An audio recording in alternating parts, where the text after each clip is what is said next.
does similar to like Masters of Scale.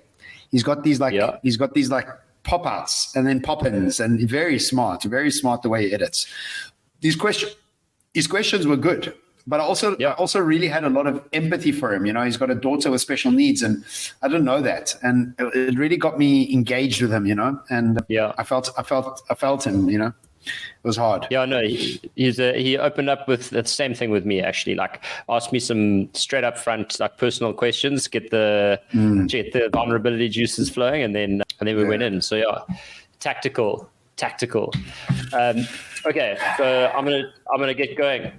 John Sanei. This is word for word off John Sanei's website. So if he thanks me for his intro, he's thanking himself. No! Don't read that. Don't read that. Don't read that. Look, I've got a short bio intro. I can send you a pleasure. That thing's just far too long, bro. I can never sit through the whole thing. Like, that's the best intro then. So John Sanei is a lekker guy from Joburg, Cape Town, Dubai, international speaker, futurist, Singularity University faculty member, and many other great things. And today we're here to talk about the future, which is terrifying me. I'm a dad. I have a 7-year-old daughter and a 4-year-old son. They're in the best schools, I can tell you that. And even then, the threat of AI and what that poses to the future is terrifying. So John's here to talk to me and all the other parents in the world about how to prepare our kids and how to stop being so paranoid and be positive. John, thanks for joining me. Yeah. Already it's like, oh my God, I'm dying. I can't sleep at night. I don't know what's going on. I need help. Yeah, exactly. Okay. Fair enough.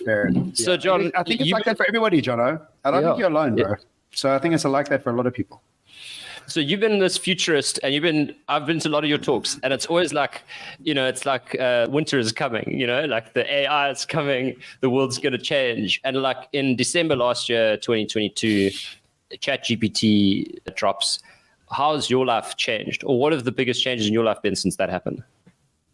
Well, I'm not writing another book because I think bookstores are going the same way Musica went.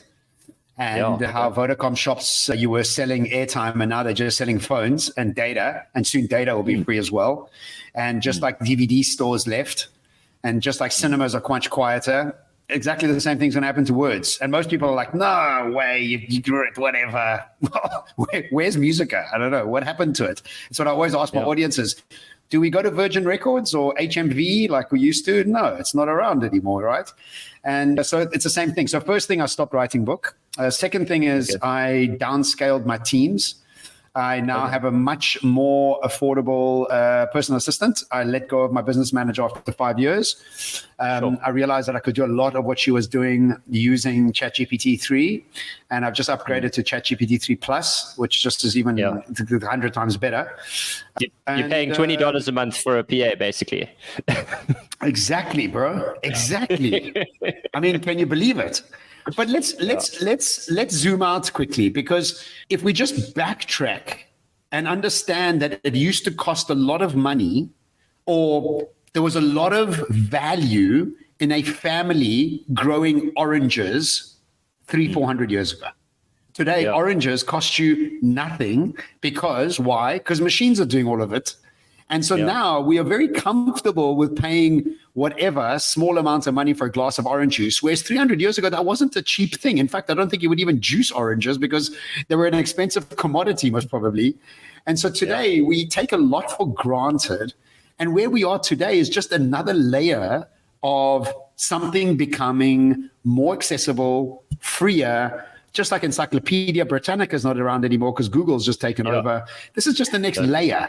And I think we must remember that anytime any technology is in the world, when we are 0 to 15 years old, it's normal technology. I ask my audience often, who here thinks electricity is an amazing new technology? Nobody does. Okay, but in South Africa, you guys have got some issues, but globally, nobody thinks electricity. I mean, let's not get into that, but I'll sort that out. I think they'll sort itself out because it's forcing innovation, which I think in the long run is going to be fantastic. Already my parents have gone off grid and, they don't have any issues. They don't have electricity costs. It's a great thing in the long run. So electricity is this amazing technology that all of us think is just normal. Now, there's three layers to technology introduction into our lives, right? 0 to 15, it's normal and accepted. 15 to 35, it's new technology that I'm going to build my career on. Anything invented after we're 35 is just against the order of things. No, that's not for me. No. That's ridiculous. My kids don't need to be on Instagram. They don't need to be on YouTube. They don't want to be influencers. They don't need to be influencers. What a ridiculous notion. Only because you don't understand it past 35, and now you're trying to force your kids into your understanding of the world rather than you getting into their understanding of the world. I think it was Prophet Gibral Khan, that guy. He says, make sure that you start to think like your kids. God forbid you get your kids to think like you. Because what that says is you're getting them to think like you used to think, and that's not the right way, because you don't want to be thinking like your granddad, Jonno. You don't even want to be thinking like your parents. Making your own stocks, putting a bomb shelter under your house with canned food. Exactly. Exactly. So your panic is everybody's panic who's an adult over 35. Why? Yeah. Because we don't understand it. We're not native to it.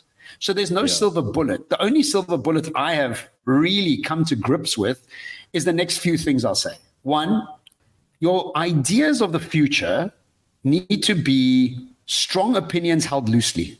Yeah. You need to loosen your ideas of what's coming and what was supposed to come and how it was supposed to be and why is it not like it used to be. Like, get rid of that, because that's stopping you in your tracks from even engaging with anything. The second thing is, how often are you actually engaging with the future? So instead of taking your kids off Instagram and YouTube, have you done a course of how to become an influencer? Have you done a course to try and figure out what influencers are actually making and how are they monetizing it? Do you know that the creator economy is worth $100 billion and growing? Like, why don't you do 20 times bigger? That's 20 times bigger than the weight loss industry. So why aren't you doing that? Why are you fighting against it rather than jumping into it? Because it's not going anywhere. So I think the only two things I can say is fix your mindset into being very adaptable, and two, spend some time in the future as often as possible so that it doesn't become scary. Because anything that you don't understand is immediately scary until it becomes familiar. Yeah. And so it's really just a decision that you need to make as a parent, is to dive into your kid's world. Don't force your kid to dive into your world. Yeah. And that's the thing, even at school level at the moment, the thing that comes up the most is screen time. So our kids and everyone's kids, when you need grown-up time, you almost know like every kid is a born screen addict. And the best way to buy like an hour of adult time is to put on Netflix on the iPad or the TV, and you say, okay, guys, you sit and watch. And then because they're children and they have no cortex, they don't understand like restraint. They just beg for it all the time. And so the whole like narrative is like, keep them off the screens, don't let them have screen time, moderate, have clear boundaries, all these things. But it just seems absolutely impossible to lead them into life with like preventing them or not giving them access to the one thing that they are inevitably going to end up glued to, for their whole lives. How is AI going to affect that? Look, I mean, I don't have kids. And so, I can't give you a behavioral tip because I don't know. Like, I mean, I really don't know. I think when we were kids, we just couldn't stop watching TV, right? That was our screen. And I think our parents would love to go to the cinema. I mean, it was a treat to go to the cinema. You get dressed up. It was date night. Then it became the TV. Now it's the cell phone. Next will be the metaverse. And then it'll be AI with everything inside. It's like almost like that screen went from the cinema to our TV, to our phone, to our goggles. Like we're in it. So it's never like we haven't enjoyed the screen in the past. I think we've always enjoyed the screen. Right all the way up to generations have always enjoyed the screen. It's just now more accessible. It's more available, right? So I don't know what the behavior. I'm not going to go into behavioral discussions around that because I just don't know. And I know some kids, when you want to take them off devices, you have to give them a countdown. So I've seen that at my friend's house. Look, you got 5 minutes. Okay, you got 3 minutes. Okay, you got 1 minute. Okay, now off. Okay, 1 more minute. Okay, off. And then it's a hard thing because their brains are so wired into this. It's an addiction. So that they have to wean themselves off that addiction. And that's a hard thing. I get that. I really do get that. I can tell you that carry on. Yeah, sorry. No, go for it. No, go on. I was going to say like that. The countdown has zero impact on the withdrawal. I can tell you now that if I give them a 10-minute countdown or just take it away from them, it's the same. Yeah, same. Right. Yeah. I can't even imagine how hard that must be. But even you and I, Jonno, what do you do the minute you start working? What are you doing in front of a screen? Yeah. And I have to peel myself off to go for a run. Like I have to peel myself off, and I'm doing emails, right? I'm not playing games. I'm working, but I'm still in a screen. Like right now, we're in a screen. So it's a bit hypocritical. So what my suggestion is that how can you get them to learn and create businesses on screen?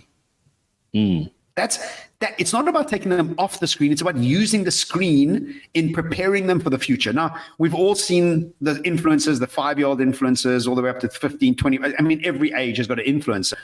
Why don't you get your kid to do that? Because those kids are utilizing that tool in a way to set them up for the rest of their lives. Yeah. And so I think it's what are you doing with the tool more so than if it's screen time or no screen time. Yeah. Well, I think that's the next point is and I wanted to ask you so much about this. So the threat to jobs is massive. Yeah. As you said, so like PAs, especially with the new release of Teams, which is going to circulate minutes after. It's in it, yeah. So have they released it already? Oh, no, I know about it. I read about it. Yeah. But that's only the beginning, bro. I mean. No, I know. So the PA is going out of fashion. And then you spoke about the lawyer that ask what do not pay app where people are getting do not pay $1 million. Yeah. Now I'm interested if any careers apart from like individual cases, are there any industries that are like currently in threat right now that you don't think will last the year? Well, definitely copywriters. I mean, think about it. You reckon? Why would you need a copywriter? Like I'm using a copywriter for very specific things, but I have not. My copywriter called me this year and said, "Hey, what's going on? When are we starting?" I'm like, "I'll call you." Yeah. And it's funny because all copywriters I speak to, which I've spoken to a few, they're like, no, it doesn't have any soul. That's exactly what everybody says when it's not. Things happened. Doesn't have any soul. Well, let me ask you, does it matter where you get your orange juice from? Do you need it to be grown by Mr. Fenta and his family? You don't give a shit. And eventually the orange juice is going to get better and sweeter because it's going to be, it's like everybody defends it, right? I immediately decided not to write another book. Everybody's like, no, it's just not going to. So look, there's layers to all of these things and there's layers of the jobs that are going to be taken away. Layers. So it's not like immediate. We all thought it was weird because we all thought drivers and till checkout people would be the first. You're like, we thought the most rudimentary, but it actually became the most creative. Like artists, graphic designers, animators. I mean, the Mid-Journey and Dale, my God, I think that's even more a threat than ChatGPT 4 because if you're into animation and photography, man, your days are, I mean, it's a tight squeeze, Today, I was speaking for Hilton in Abu Dhabi. You know who the MC was? An AI created character on the screen. No, man. Come on. I swear to you. And I said to them, this is rude. The person who's taking my job is right in front of me. This is not cool. So I think even me, like I don't know. I'm just like, I think there's layering to every industry. I don't think there's any industry that's not going to be touched. Everything is just going to be layered. Yeah.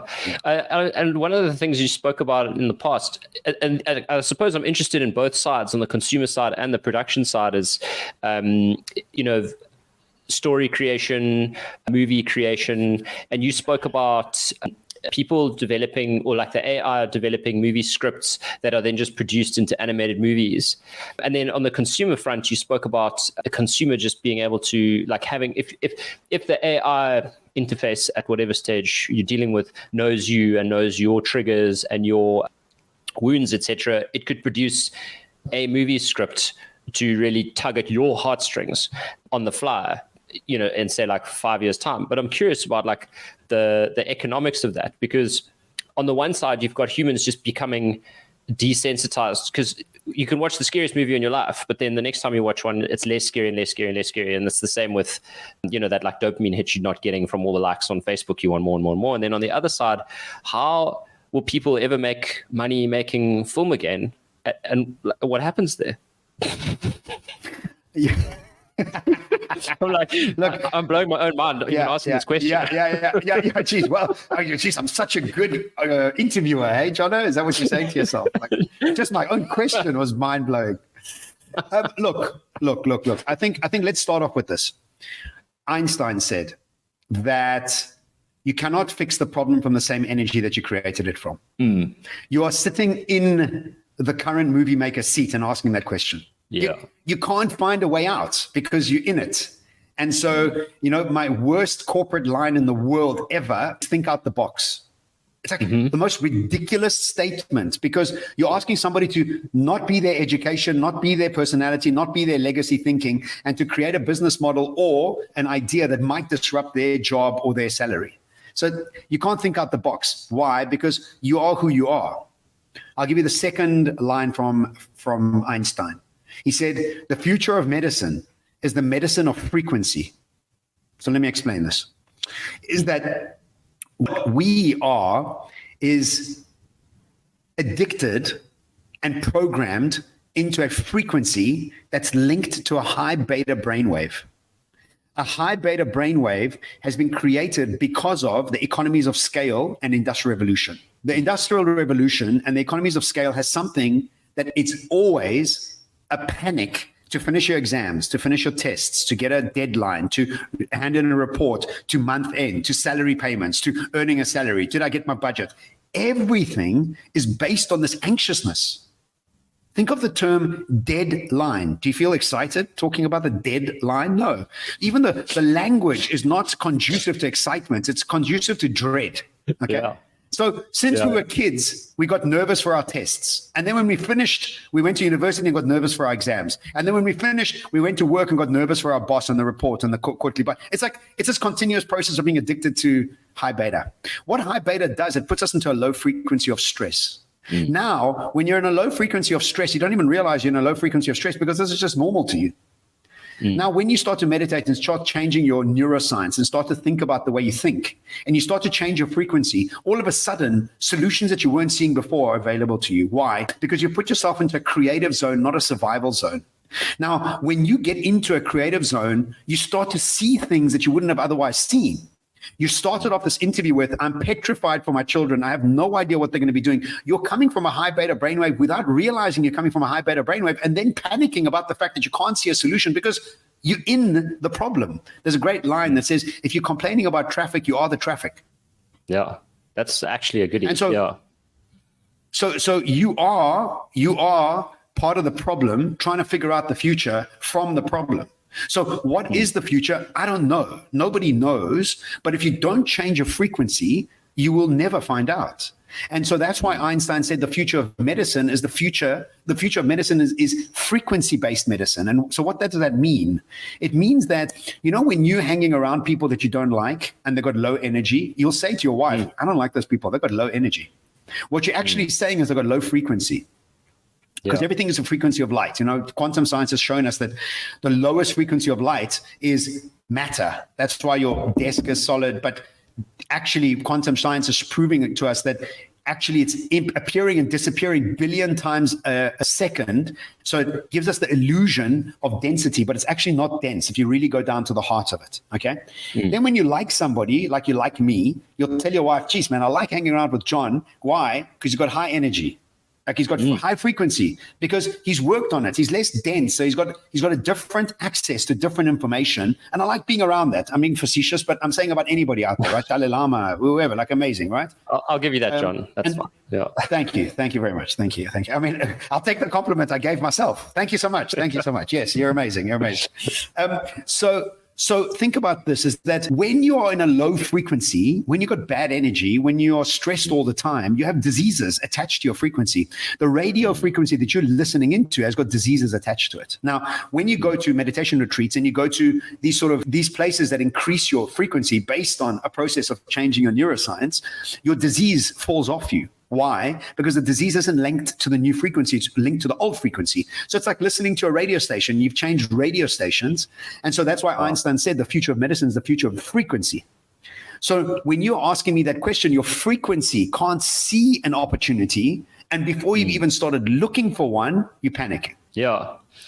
Now that is incredible. So the takeaway from that is everyone needs to change their thinking and change their frequency, which is cool.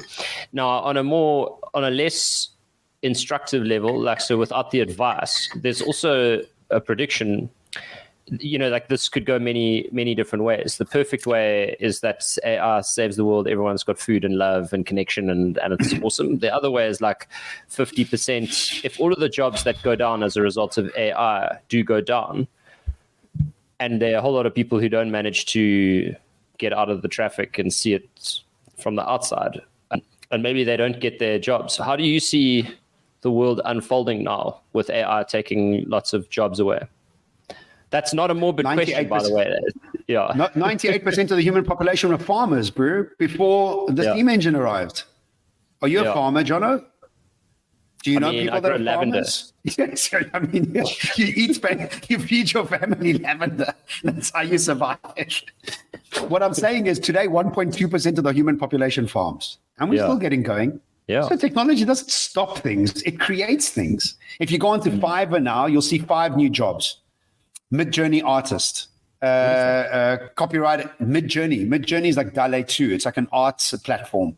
Mid-Journey like artist. Yes, it's a prompt engineer. You got new jobs arriving. But you know what it is, Jonno, is that what we always have as a complex as human beings, we have the Goldilocks complex, that everything before is familiar and right, and everything post is not. No. It's not going to work. It's not going to work because I can't see it. Again, the question is coming from a place of panic. If you take a zoom out, there's more people in employment today. There's been than a very long time, and you can create individual businesses using technology that were never available. I mean, all these digital nomads around the world, all these people in the $100 billion creator economy. These things are evolving. It's a constant process of evolving. AI is the next evolvement. Will we come out better? It's your choice. There's no guarantee. It's your choice. Are you, one, in a panic and anxious? You're most probably not going to come out better. If you're creative, adaptable, collaborative, open-hearted, ready to learn, curious about this, you'll find ways to create a solution and develop one. So it's not one answer. It's not one blank thing. So are some people in the world suffering today? Yes. That is the duality of our reality. You have negatives and positives. This isn't a utopia. This is, you have poor people and rich people. You have sick people and healthy people. You have people in fantastic relationships like you and your wife. I'm single. I'm nearly 50. I mean, some might say that's a fantastic relationship. I'm showing off. I was actually dissing you. No, I'm kidding. Because, like, you think about it, I haven't had kids. So I don't know why. I didn't plan that. That's happened in my life, right? So we always have duality. And so we will continue to have duality moving forward. The responsibility is yours to engage with this new thing. And it's exciting once you get your head around it. Obviously you arrive with a little bit of trepidation because it's unknown. But guess what? When you're in a high beta brainwave, anything unknown is scary because you're in survival mode. You have to pop yourself out of survival mode into creator mode to access something with curiosity and optimism. Yeah. So you're on the education board in Dubai. You said, so I can't remember the actual organization that you were part of, but you said you were So I'm advising the government, Abu Dhabi government, on the knowledge. I've worked on the knowledge summit in both Dubai and Abu Dhabi. I'm working with the government in Abu Dhabi and with some educational departments. Are you allowed to talk about the kind of stuff that you are working on with them? Yeah, because it's the same. I mean, there's no secrets. It's a simple formula. I did it with Curo in South Africa. I'm now speaking to bishops in South Africa as well. And I'm speaking to all educational institutions. Yeah, I'm speaking. I think his name's Tony, the headmaster. I don't know. Tony Reader, yeah. And so, I've been on mail with him a couple of times. So, look, it's the same thing, right? Because it's not secret. The truth is the future is not about knowledge. The future is about adaptability. And it's not about knowing something, it's about adapting to what you need to know.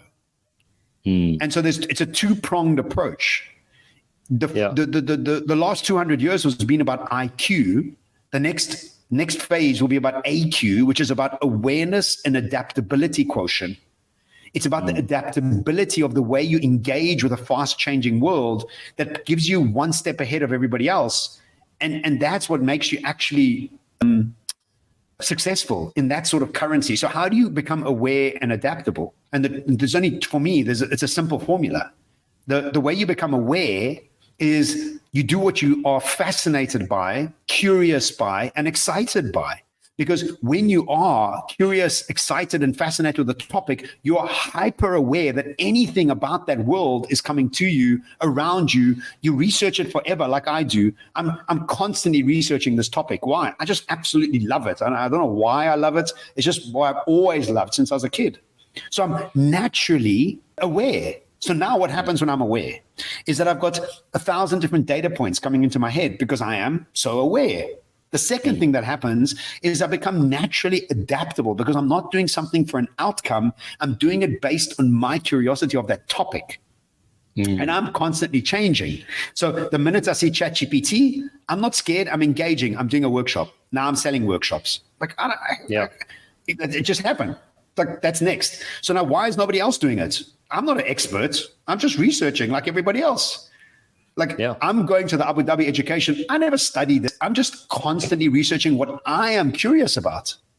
And because I'm curious about it, I go much deeper than you and anybody else. Look at you and food.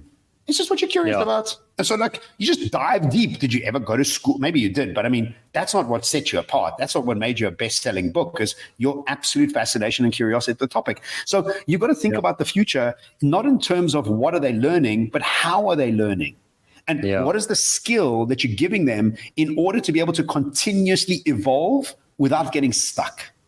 And so what are you passionate about? What are you curious about? What are you excited about? That's the first thing. And then the second thing is, how are you bringing about that? How are you packaging that skill of yours? Because remember, in the Industrial Revolution, fitting in was what made you successful. The future will be about how you fit out. Your currency of the future is your uniqueness, not your fitting in, it's your fitting out. And so you watch Chef's Table, and it's about the best chefs in the world. And it's an amazing, amazing series. And what do? We wait years and pay thousands of dollars to go and eat food that's available everywhere. Why are we doing that? Because it's unique. It's unique. And so we already crave unique. And so when you go watch a TV show, you're like, this is just like the other TV show. This one's like this one, this character. When you find something unique, you're like, oh my God, this is unbelievable. Like, we're all in it. Remember Game of Thrones? It was super unique. How many Game of Thrones are like different? Like, it's like 1,000 of them now. You're like, whatever. I'm not even engaged with it again. So uniqueness becomes the currency. And so our kids must become unique, adaptable, and understand how they package that product and service. Are there any technology advances that are going to be rolled out that you know of in education that use AI, perhaps to personalize for different learning styles? I don't specifically know. I have no doubt they're coming out. But remember that all technology goes through something called the deceptive phase. It sits under the radar and bubbles and pops out, and then it disrupts that whole thing. You know the 5 stages of technology. No, hit us. It's digitize, dematerialize, democratize, deceptive, disrupt. Okay. So what happens is it dematerializes, goes into thin air. Then it becomes democratized, meaning everybody can do it now. Everybody's got access to it. And then it becomes demonetized. Sorry, I forgot that one. Demonetized, because your access to it is totally free.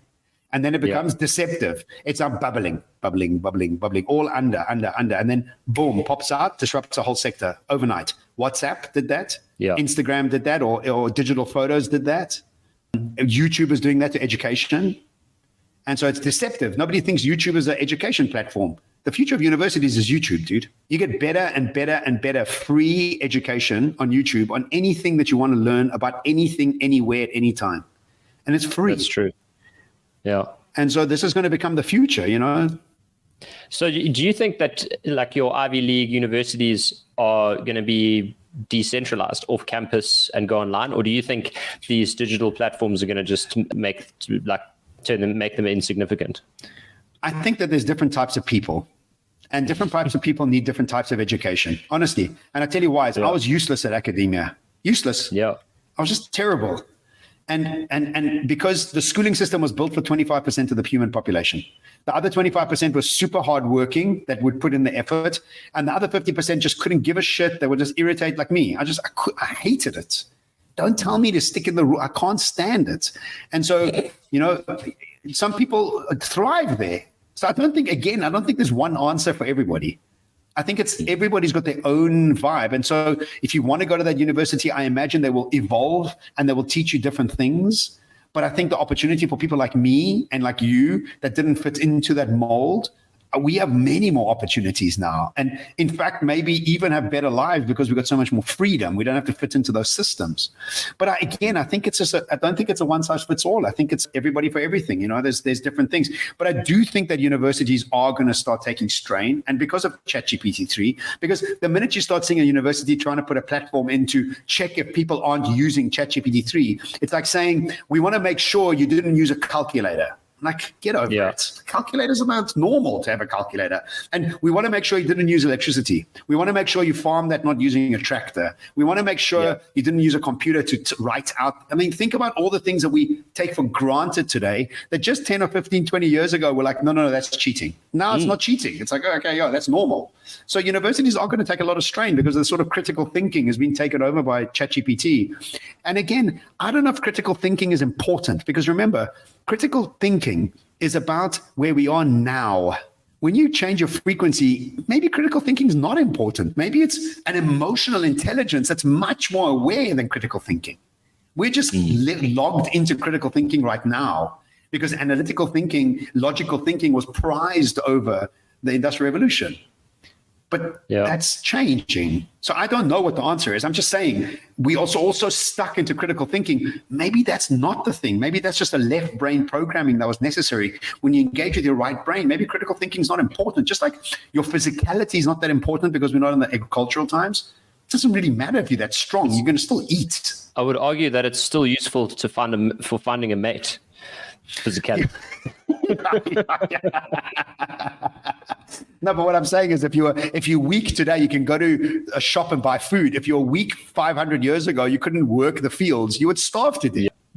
There was a literal link. It wasn't like, I need to have a six pack. That was an extra very, very for Roman gladiators. That was it. There was no other need for a six pack. But don't you think? I mean, changing the topic. Don't you think that being ripped is a legacy genetic thing that human beings, just women are attracted to like a large muscular man? Obviously that's generalizing hugely, and men are attracted to certain types of women. Or do you think that's let me explain what I think. I think it's instinctive. Yeah. So my theory is we obviously like women with breasts, and well, not everybody, again, this is just breasts and hips. Why? Breasts are child nurturing and hips are childbearing. Men, what are abs? It's a sex machine muscle.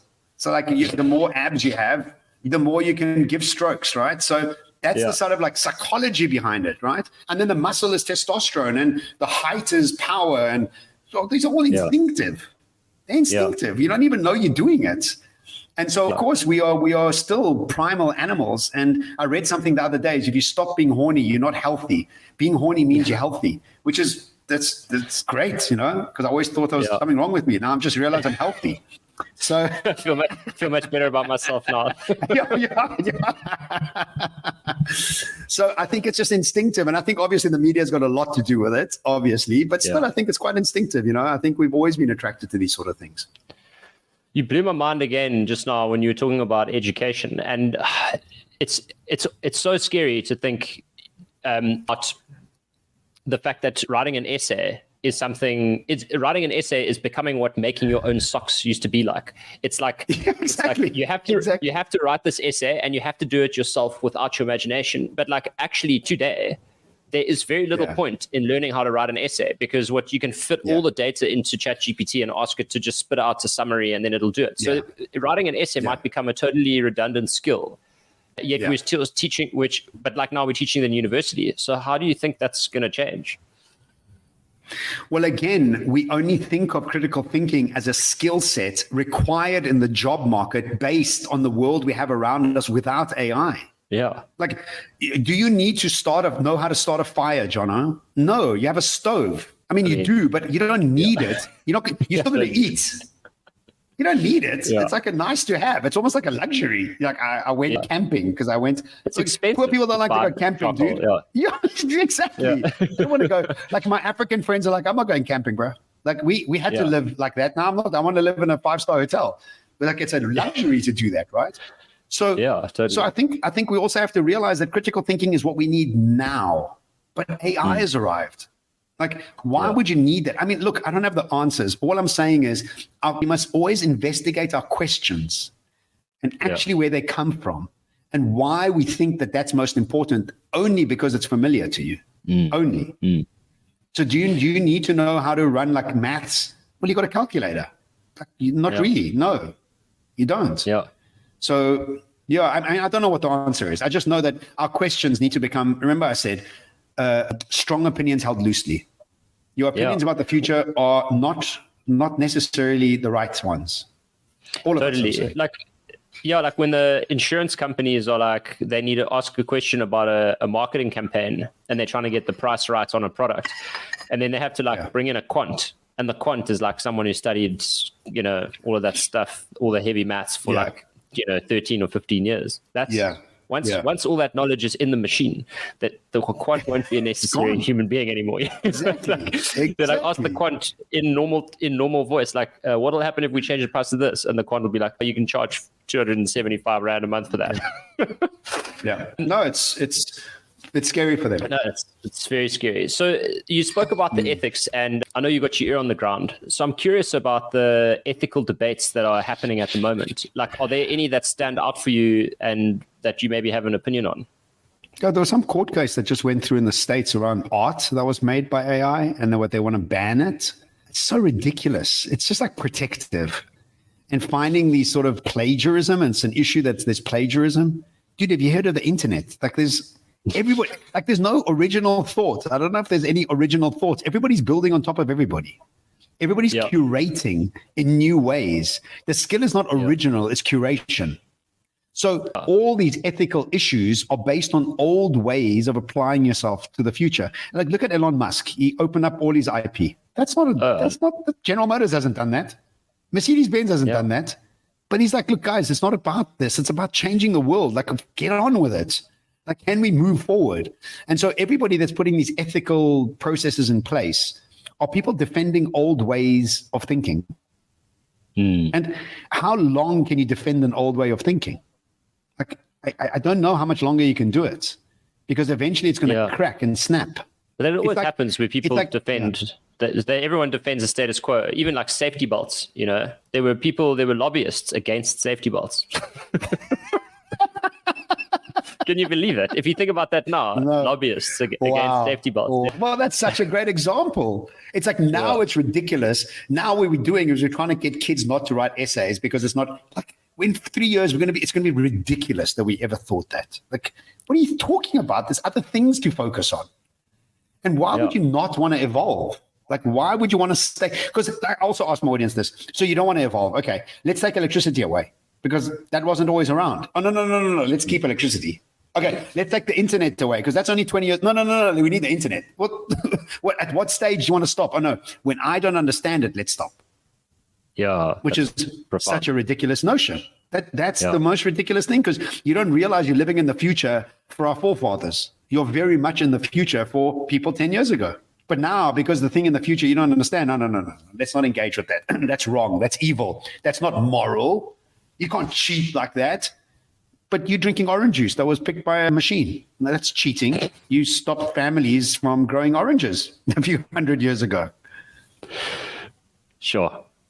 I mean, I'm like, I've had my mind blown quite a few times already. I'm battling to hold on. I'm trying very hard to hold on, but it's like, it's just. But you see, John, I think what's going on is that you understand that from where you are, you can't find a solution. You have to change who you are. No. But what I'm saying is, my last book is called Who Do We Become? Why do you think it was called Who Do We Become? Because the question we should be asking is, how are we evolving to meet this future at where we're going? Why are we complaining, worried, and scared when we're not evolving ourselves?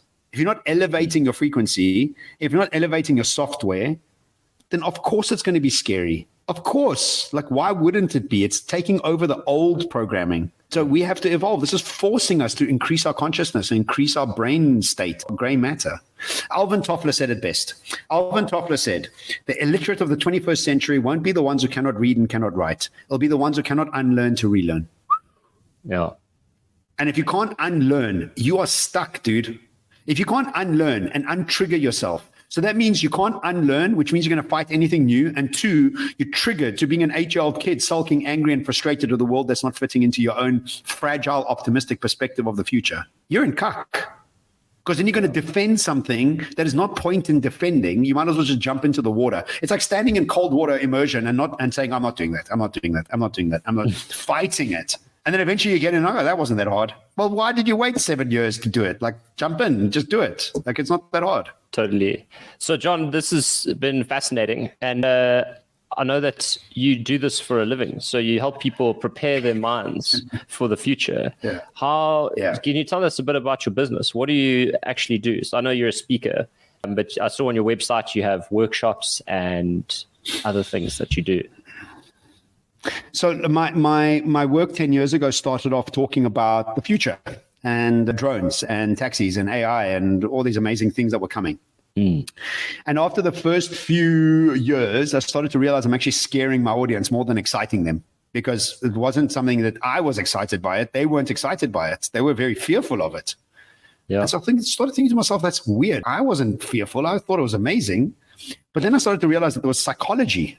It was a psychological issue because people were stuck in victimhood. They were stuck in familiarity. They were stuck in all that. So I started diving deeper into psychology. And then again, still, people just weren't engaging. So I then started to dive into neuroscience, because neuroscience is really where it's all at. Because when you change the neuroscience, your psychology changes automatically. Your psychology is based on a frequency. You change your frequency, the psychology changes. And so what I do now is I do talks on this, like, how do you get a workforce 2.0 to stay adaptable and resilient at the same time? Because resilience usually is about respond and recover. It's not about adaptability. So we need a new way to think about resilience in an adaptive way. I help educational institutions think about education in the future and what that looks like. And I help organizations restructure themselves so that they have today and tomorrow teams. And the tomorrow team is focused on this very adaptable, slow motion, multitasking culture. That's a very different way of thinking about things. And then I sit on a boards as a Chief of Tomorrow board member. So it's a three-pronged thing. It's people in I call it upward, sideways, and tomorrow. So upward is educating the board and executives. So I sit on the board, build trust within those boards to try and help them understand that they don't have the skills for understanding the future. The future is built on different business models, not economies of scale, but economies of learning. Sideways is dealing with existing employees that are taking strain emotionally because, it's uncertain. They don't know if their jobs are there. Their skills are becoming redundant. That's a tough place to be. And then forward is building tomorrow teams for organizations. And then next to that is educational processes for schools. So this can be engaged with in talks, masterclasses, and workshops. And I do these around the world. I travel around the world and do them with organizations and governments, helping them just alleviate the stress and frustration they're under, because it's really not that hard once you start to understand what it is and how you need to do it. That's awesome. And you're based in Dubai. I keep seeing you pop into Cape Town and then you're not, and then you're there and then you're not. Is that your home now, Dubai? Yes. Dubai is my home for 8 months of the year. And for 4 months of the year, I travel. So I'm not here over the summer. And actually, most of Dubai leaves in summer. It's too hot.